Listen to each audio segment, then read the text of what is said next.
Dr. Vijay, I'd love to hear your reaction, first of all, to what we heard there. We heard discussions about growth concerns, climate, the institutions that need reform, the WTO. Of course, interestingly, we have another member of the diaspora, head of the World Bank, well, here with us on stage, but also head of the World Bank, Ajay Banga, from previously the CEO of MasterCard. So I wonder if you could give us a reaction to some of the comments you heard there. It's very clear that some of the institutions that have been built after Second World War and during Cold War have diminished relevance now because they are underrepresented by majority of the most populous countries, including India. Yeah. And therefore, there is urgent need for reforms so that not only population but geographies are adequately represented in these institutions. Interesting. Okay, well, speaking of Indian diaspora, hard to imagine a more powerful example than our guest here who's joined us on stage.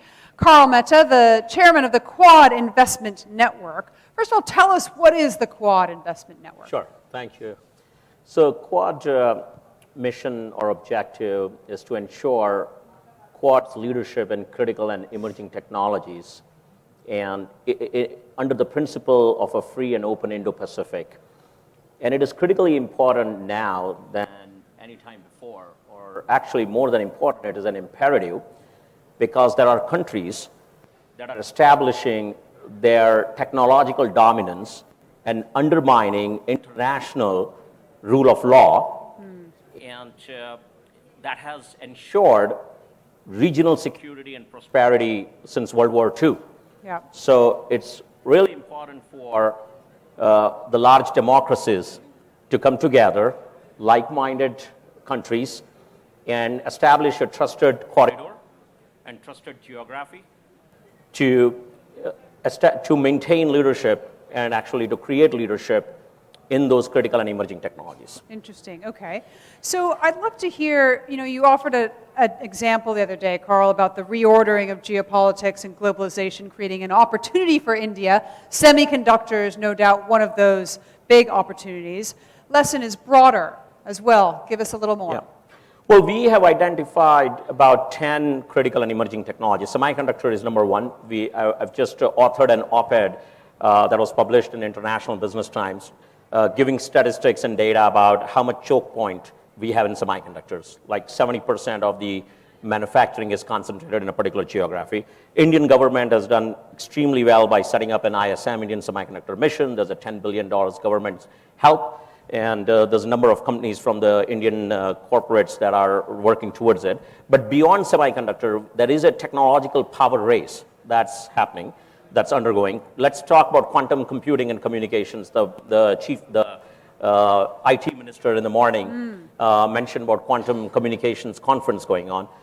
China has more patents and papers published in quantum computing and quantum communications than all the 4 Quad nations combined, which includes United States, Japan, Australia, and India.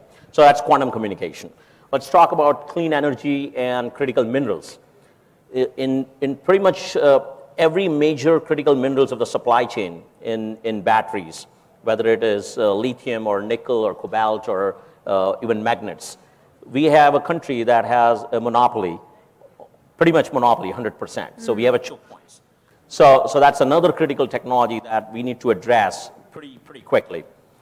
There are areas around AI, there is cybersecurity, because the next battlefield or... I think we've lost your microphone, so we'll pause while we get your mic back on, and running out of time, but Dr. Vijay, give us your comment on what you've heard.